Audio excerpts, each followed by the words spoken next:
piso sa PhilHealth. Alam naman natin yung realidad. Kapag nagkasakit po ang ating pamilya, napakagastos, hindi po ba?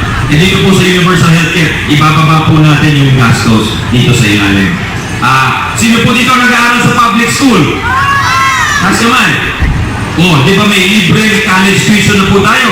Ginawa namin yung batas. Si Kong Queenie, isa sa mga nagtulak dyan sa lower house. Kami naman po ang sponsor at author dun po sa mataas na kapulungan. Kaya po, lahat ng tulong sa mahihirap, edukasyon, kalusugan, lahat po binibigay na po ng ating pamahalaan. Kaya ang tanong ko sa inyo, saan na po kayo? Diba? Dito na po sa Ancient